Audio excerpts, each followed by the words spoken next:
I'm Jason Belzer for Athletic Director U, and today we are at the Women Leaders in College Sports Conference. And I am joined by Marquita Armstead from South Florida and Tricia Turley Brandenburg from Towson. And we are going to discuss retention and burnout. So an interesting topic to have a conversation about. College athletics is not an easy business.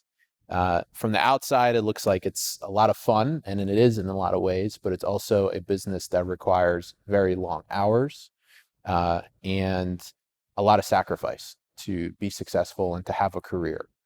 And particularly at the mid-major levels and at smaller institutions that may not be as well resourced as some of the Power Five, retaining employees is not easy. What do you guys think is the formula to making people feel as though they are wanted, and also ensuring that maybe we can't compensate you as much from a financial perspective, but we're going to figure out ways of making it worthwhile for you to be with our programs and our institutions for as long as you can be? Yeah, I think from my standpoint, it's really about listening to our staff and listening to them in terms of what their career goals are, what they're looking to get out of the experience at Towson, and trying to find opportunities for them, whether it's on our campus or going to conferences like Women Leaders or NACDA or those types of things to kind of find those opportunities for them to continue to grow and learn at our institutions.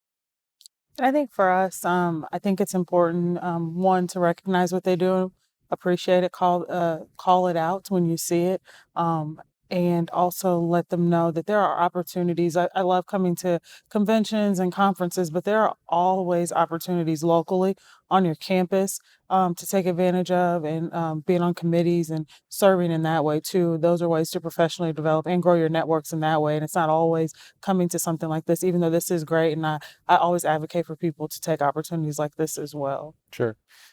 Is money the biggest driver of influence in terms of somebody taking a position at an institution, or is it more than money? Is it opportunity? I mean, think about yourselves and the career tracks that both of you have taken. Were your decisions based a lot financially, or was it here's an opportunity for me to potentially learn and grow or have more responsibility?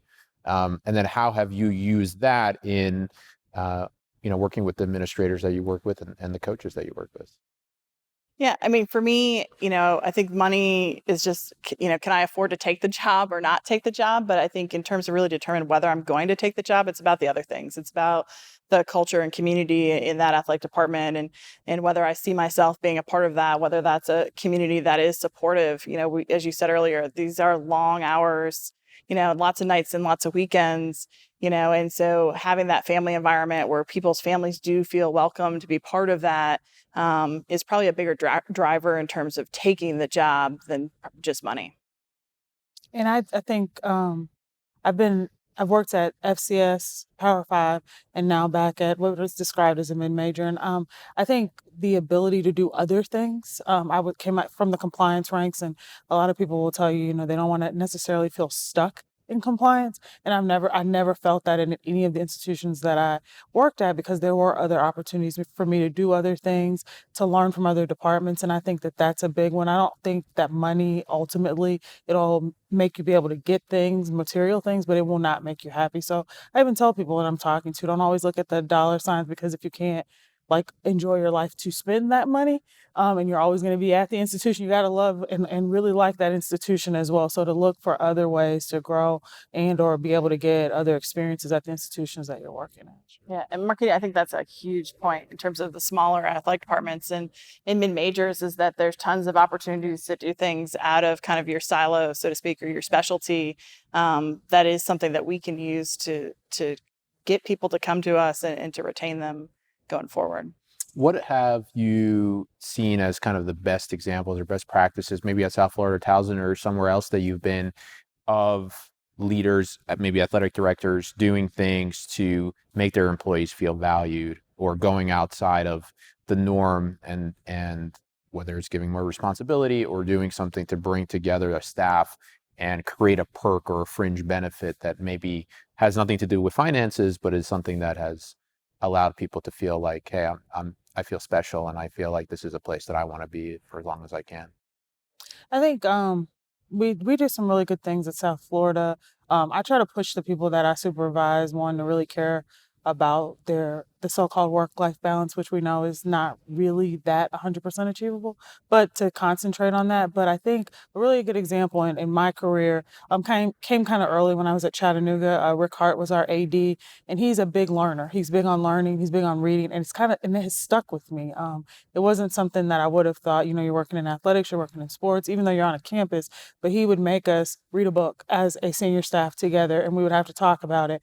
The goal setting was really big for him. There was a sheet we had to, he called a quick sheet back then, and you had to have, what were you working on? What are your goals? And those types of things. And we had to review it as a senior staff, not always with him one-on-one, but we would talk about it. And so I think that experience stuck with me.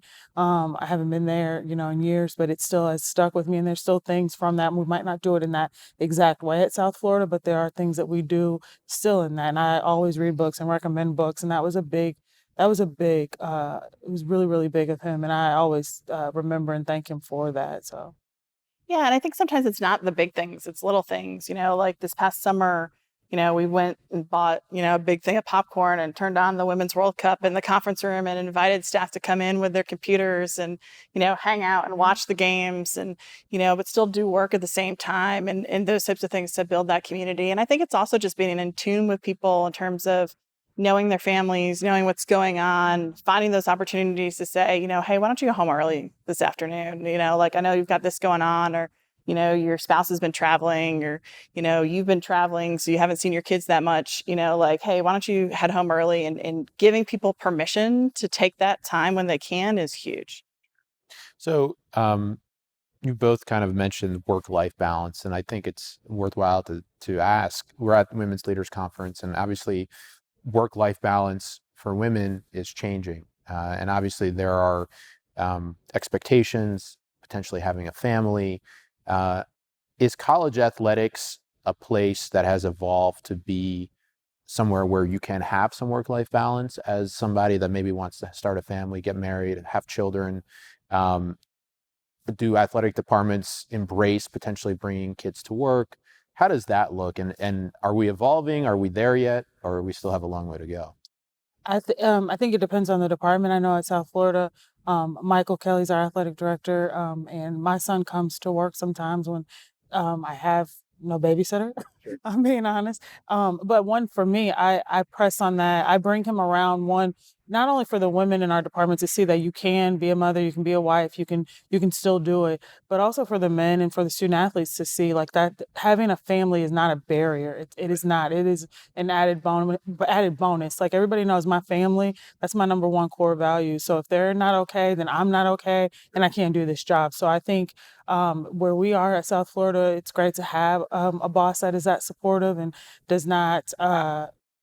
doesn't bristle if we have kids around, running around, and families visiting. So that's been really, really great. And then one of the reasons too that makes you able to stay and stay longer at a place, because you know that your family will be welcome and that they are a part of the team as well. So it's really important.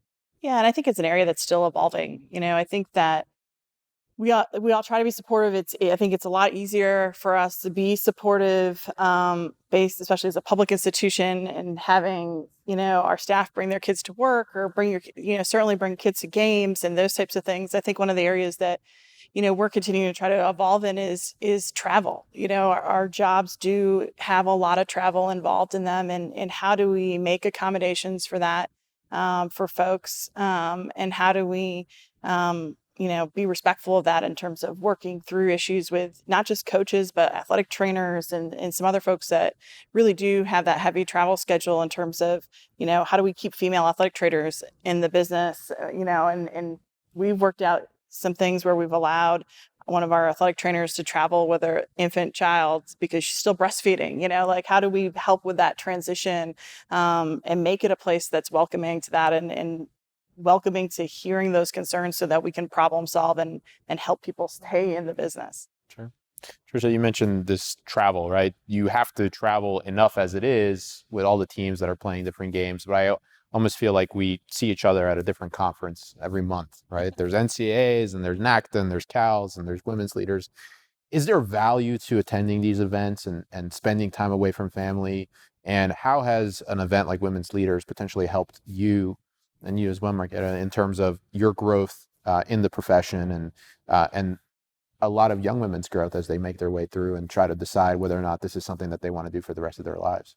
Yeah, I mean, I think it is a balance. I particularly find this conference and women leaders. I joke around with people in the past that sometimes this is better than a vacation just because of the energy and the positivity that comes from coming to this conference.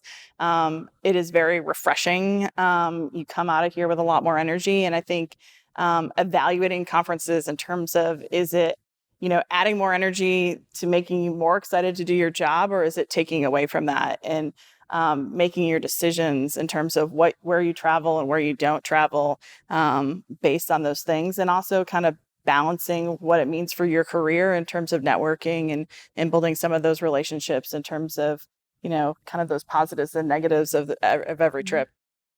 And I think too, we give a lot in our roles.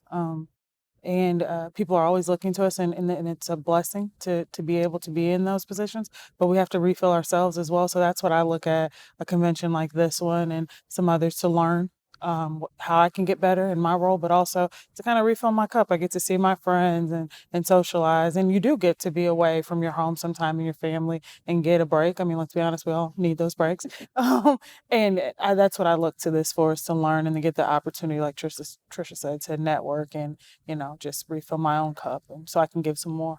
Sure. Well, I appreciate you spending some time with us today, and I think it was some spirited and insightful discussions. Thank you again, Marquita. Thank you. Thank you for having us. Thank you for having me.